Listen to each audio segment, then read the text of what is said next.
Hello and welcome. I just wanted to take a few minutes to go over the results of my usability test. So, I'd like to start in my Google Classroom. This is where the course Intro to RTI was built. And I'd like to just kind of quickly go through the structure of it just as a reminder. So, the first module was an introduction module that included the course syllabus and outline, a little bit of information about the talk, read, talk, write strategy, some checklists for the participants to keep up with the activities and tasks, a place for the students, learners, participants to introduce themselves, and then some information about me, the facilitator. So, this is meant to be a 9-week online course, and the structure of the course, the expectation is that students participate in a 45-minute virtual meeting every other week, and during that meeting is when this talk, read, talk, write strategy is implemented. There's a little bit of pre-work that's done before each meeting, and that includes reading different chapters of the RTI handbook by Andrea Ogonoski. And then the post meeting or post session tasks. There are really only two main tasks. The first half of the course is covered through an activity called a SWOT analysis. And then as we move into the second half of the course, the final project is introduced about midway through. And that final project requires participants to be thinking about creating an RTI implementation plan for their own learning environment. The learning objectives for this course are as follows. Participants should understand the RTI framework, be able to implement effective data collection and analysis techniques, differentiate instruction through tiered interventions, promote collaborative practices, apply RTI strategies in real world scenarios, evaluate and modify RTI plans, and utilize technology for RTI implementation.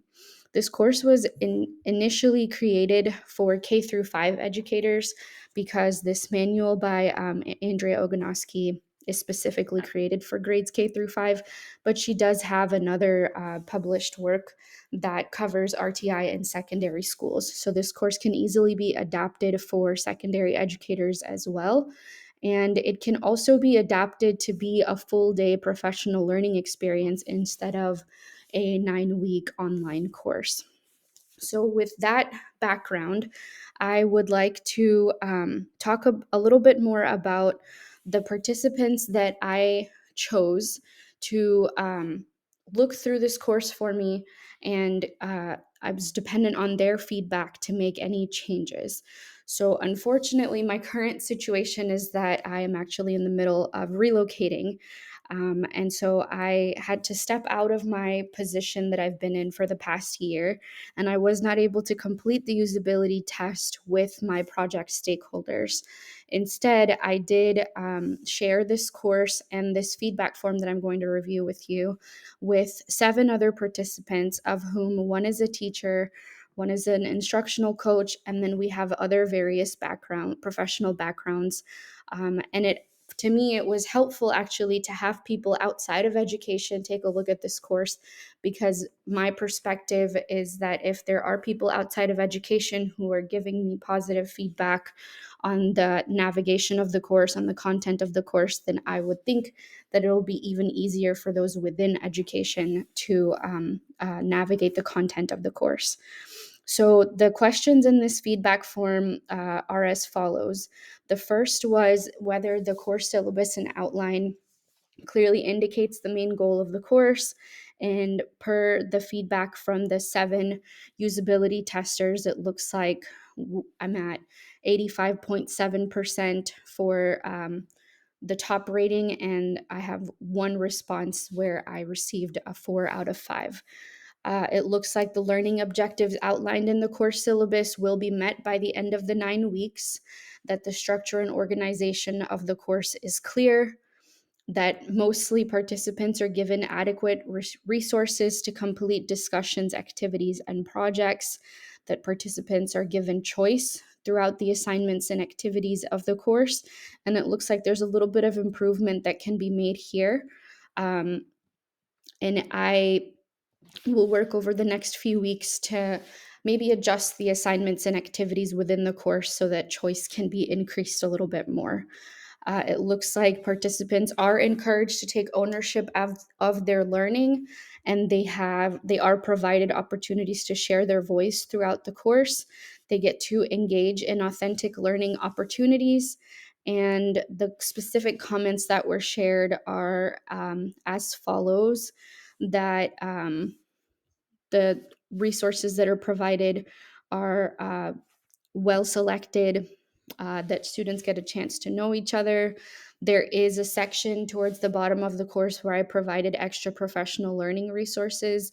Those were just the experiences that I personally had throughout my career that I always want to share with learners because they were so impactful for me. Um, and it also looks like questions and tasks assigned will encourage participants to actively engage in discussions and share their perspectives. So I just want to reiterate that creating this course, it was really I really enjoyed being able to do this. This was the course that I was most looking forward to, instructional design, in this entire program, and I appreciate that I got the chance to take all of the different components that we had been working on throughout this year and actually apply them into creating this course. At this point, there are not any participants that will actually be completing this course, again, just based on my current situation. But the course is fully developed. And so, at any point, any of these participants that have been added, if they would like to go through the whole course, then they're welcome to do that. And I'd be happy to support them. They have my contact information, and I will continue to update the course based on any other feedback that I receive. Thank you.